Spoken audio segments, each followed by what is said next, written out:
and started flying. We only got a few missions in till we got shot down. And when I bailed out, there was 4 or 5 of us in the back of the airplane, and we had the camera hatch. I don't know if you ever saw how big the camera hatch is. And when you push the door up, there's a hook. Well, the hook wouldn't hold the door open. So I told the other guys, I said, go ahead, I'll hold the door. You jump out, because the airplane was starting to wobble. You don't want to get caught in that. Hi, this is Bruce Lindsay working with Elizabeth Gallo on our project to document the stories of veterans. Today we are with World War II Army Air Corps veteran Harold Bud Pressel. Bud was a gunner in a B-24 and was shot down towards the end of the war. He was a POW from February 1945 when he was shot down until April of 1945 near the end of the war. The injuries that Bud sustained warranted a Purple Heart. However, he did not receive that until 80 years later. Well, my name is Harold Pressel, but I go by the name of Bud. And I was born in York, Pennsylvania on February 3rd, 1924. Went to the York schools, and I got to Bill Penn right up, when the war was on. That was the end of my school years, because I wanted to, like I said, I wanted to get in the service. Do you remember where you were when you heard about Pearl Harbor? Yep. I was home. It was a Sunday. And my buddies in the neighborhood, we were trying to figure out, where is Pearl Harbor? We never heard of that. Yeah. So that was a big thing then. And you must have been in your teens at the time. Yeah. Mm-hmm.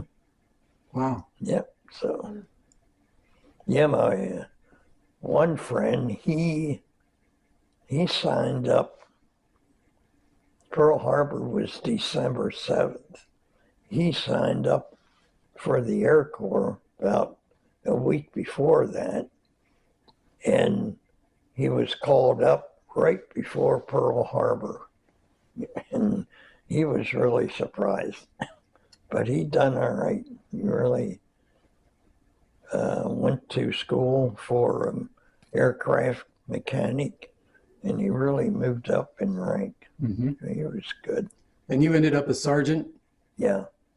Well, when I was a kid, like I had said, I was pretty busy working and selling. I go around to homes selling radio guides and whatnot, and grew up working most of the time. Then when the war came along, I quit school and wanted to get in the service. And 2 of my buddies and I, we went to Baltimore to sign up for the Merchant Marine. And we took the test and the physical, and we passed. But then they said go home, and when they have openings in their classes, they would get a hold of us. Well, I go home and wait, and in the meantime, I get a notice from the draft board that I was being drafted. So I went to see them, and they said, too late, you should have come in before. So I got inducted and went to Fort Meade, Maryland. Then they started to gather the men, put them on troop trains heading south. And there was quite a few of us. And every so often they would stop and take one car off. They were going to infantry, tank, and whatnot. And we kept praying for Air Force. And finally we got close to Miami, and they said, you'll be going to Miami Beach for basic training. You're in the Army Air Corps now. So we got, at that time, they took over most of the big hotels in Miami, right along Collins Avenue, and they put up chow houses right on the beach. And we'd get up early in the morning and get down the street singing. We always had to sing when you're marching. And some of the civilians started raising a rumpus about it. So they told him, well, would you rather have our boys sing our songs or the Germans here singing their songs? So that quieted that. But we trained on to march and whatnot on the golf course down there. And it was quite interesting. Yeah, I went to a mechanic school where they taught you to do light repairs on equipment, trucks and whatnot. So we were getting ready to go to the South Pacific. Well, then they took me out, said, report to headquarters. I go over to headquarters and I was told, you're not going with the group. And we were about ready to leave. I said, I want to go with the guys I train with. And they said, well, you're not going. We want to send you to another school. I said, well, what school? They said, we don't care. Here's your choice. And I picked out radio. Then I went to radio school at Scottsfield, Illinois. Came out of there, thought I'd go to gunner school, which I wanted to do. And instead of that, I was sent to the paratroopers. They ground radio, and I didn't like that. So I kept bugging the medical officer. I told him I want to go to gunner school, and he told me, which he should have never done. He said, carrots are good for you. Okay, he said, they're good for the eyes. Every time I ate carrots, which was about every day, I'd go down, what do you want? Well, I want my eyes tested. I ate carrots. So after going down a few weeks, he said to me, I'm really getting tired of you coming down here. I said, yes, sir, and I'm getting tired too. He said, I'm going to pass you. From here on, you're on your own. Well, then I went to Laredo, Texas to go to gunner school. And then after gunner, went to, I guess it was Pueblo, Colorado. And that's where the crew came together, 10 of us. And that's where we had our crew training. Well, then, after we were finished training, we went to, I can't recall anymore. But anyhow, there was a couple hundred crews there, but they had 10 new B-24s to send overseas. So we got picked to take a brand new 24 over. And we had a nice trip toward the East Coast and then up to Newfoundland. Then we went to the Azore Islands. And then from there we went into Marrakesh, North Africa. And then we jumped across to, can't remember if there was a place in there or not. Anyhow, we wound up in Italy in the 484th Bomb Group. Yeah, ours was a bow tie. Well, you can see it on the tail of the airplane, and we were known as the bow ties. And started flying. We only got a few missions in till we got shot down. And when I bailed out, there was 4 or 5 of us in the back of the airplane, and we had the camera hatch. I don't know if you ever saw how big the camera hatch is. And when you push the door up, there's a hook. Well, the hook wouldn't hold the door open. So I told the other guys, I said, go ahead, I'll hold the door. You jump out, because the airplane was starting to wobble. You don't want to get caught in that. So they went out, and then I sat down with my legs out and rolled out, and the door gave me a bump in the butt, and I think I went about 10 or 15 miles an hour faster, because when you fall about 120 mile per hour. And I put my arms out because I was tumbling. You put your arms out and legs together, and that gets you out of the tumble. And I put my hand right on the D-ring. And like I say, you fall about 120 mile an hour, and you can pick out a spot on the ground, look away, and look back. You know you're traveling. But when I went to pull the D-ring, I pulled it 2 or 3 times and nothing happened. So I looked at it, had the D-ring and the wire that you have about 6 snaps out of the chest pack, and that unsnaps the snaps. And then I threw the D-ring away, and the wire took both hands and ripped it open. Boy, that's a sudden stop. And like falling 120, and all of a sudden you're just floating. And I got in the ground and landed in the cornfield, but the stalks were about that high, and I went right between 2 rows. And if I'd have straddled them, I don't think I'd be here. I think the stalks would have gone right through me. But there was about 5 young Hungarian guys there. They looked like about 20, and they were the home guard.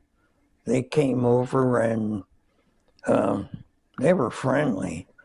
And the first thing they do, they took my watch.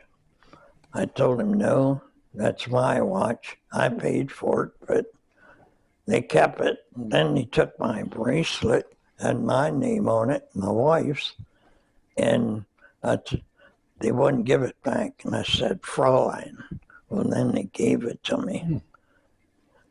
Then from there, we went into a farmhouse, and this, I don't know if he was a Hungarian or a German officer, but he came out. I mean, I thought I stepped into a movie set.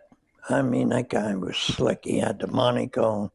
He was dressed in a nice blouse, riding breeches and boots. And I mean, it looked like a movie set.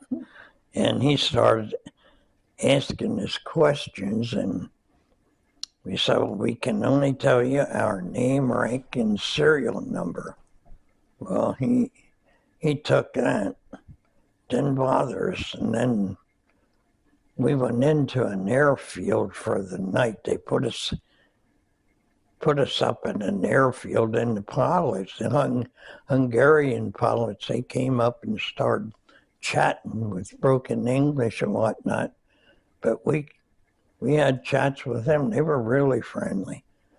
And then they put us on a train boxcar and took us from Hungary into Frankfurt on the Main in Germany.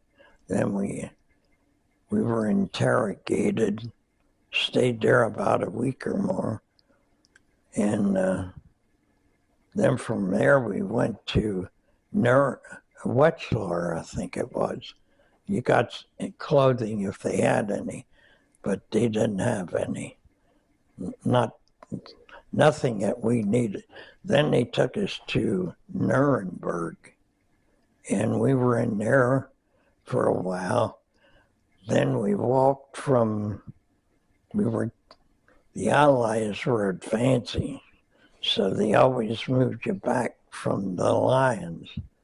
And we walked from Nuremberg to a place called Moosburg, which is in southern part of Germany and Bavaria, I think, in the mountain, close to the mountains there. And we spent some time there, not too many weeks, because the Allies and Russians were really moving. But April 29th, Patton and his army came in and liberated the camp. Then the war was over for us. And then Germany surrendered about a week later. So was it February you were shot down? Yeah. Okay. Beginning So it was towards the end of the war. Yeah. Mm-hmm. Yeah. We pulled about 3 missions and got shot down. Didn't seem like much, but one's enough. So then after you were freed, what happened and how did you end up coming back to the States? They took, and it took them a couple weeks to get us out of that camp. They brought in field stoves and whatnot to make us meals. And I remember going through the line and they give you so much, you put more on there. No, you go eat that. And if you can keep that down, or, just come back and we'll give you more, because our stomach shrunk and you couldn't eat that much. And after we were there a few weeks like that, then they brought in a bunch of C-47s and flew us back to Camp Lucky Strike. And there they took all your clothing, you got a haircut and all new clothing, got a good shower and whatnot. Then we came home on the SS Monticello, which was an Italian luxury liner, and the Allies captured it, so it was made a transport. And then we came back to Camp Kilmer, New Jersey, and you can't believe how well they fed us. They said the PX is open 24 hours a day, whatever you want and whatever you want it. Just come to the mess hall and you got it. Well, we were putting on weight like mad. Yeah. Then, I went home I had a 60-day delay to get to Miami Beach, Florida for R&R. And I was home about 45 days or something like that. Then they sent a telegram. Take 90 days. Don't report before such and such a date. Well, then reported to Miami, and then it was just, you had to meet formations, mostly for tell you when you're discharged, what you had to go through and things like that. But the best part was they had fishing boats. You could go out deep sea fishing. You could go horseback riding. You could play golf. You could do anything. Didn't cost you a cent. It was really something. And after I was there, I don't know, maybe a month, then I went to Middletown, when Middletown was Army Air Corps, and spent a couple weeks there. Then I went to, um, oh, gee, Washington. What the heck was the field? I can't think of it. But then I got discharged there. Forget when that was. Oh, it was. Oh, I know. It was right before Thanksgiving. I was home for Thanksgiving that year, 45. I got out just the week of Thanksgiving, but right before. Yeah, that was a thrill. Mm-hmm. So Yeah. then you want to talk a little bit about your career afterwards and your family or other things that you were involved in? Well, when I came home, my wife and I were married right before I went overseas. I didn't want to lose her. And then when I came home, you had to take a week or two to get things settled and whatnot.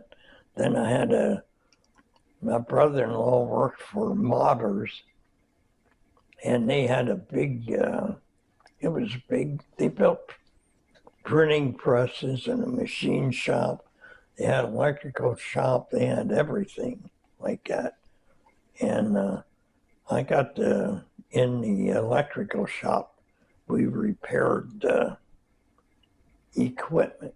No toasters or nothing. It was all big industrial equipment. And then I learned to, you learn to repair all electrical equipment, and I got in on repairing motors from small ones to big ones and rewinding them and so forth. And then they closed that department. Then I went to GE for the same type of job. And then I went with Industrial Electric in York. They done the same type. And then when that slowed down, I went outside on construction and wound up with Bechtel.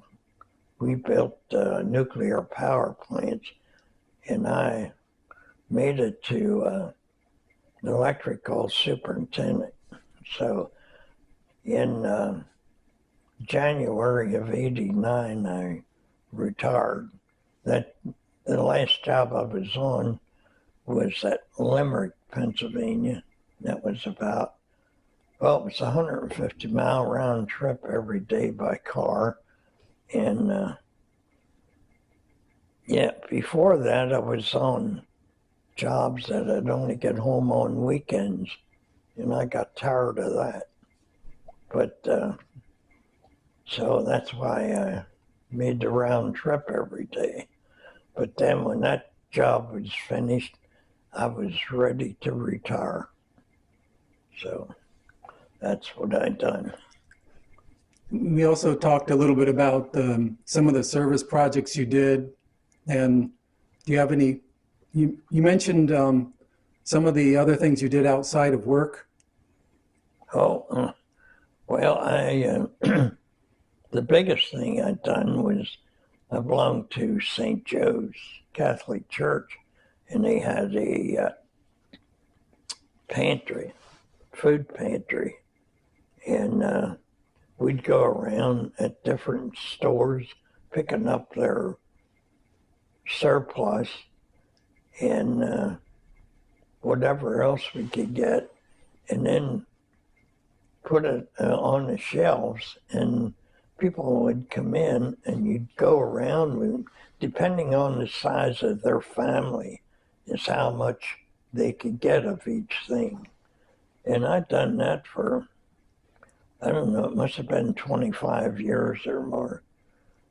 So I think when I stopped that, I didn't work at at that anymore.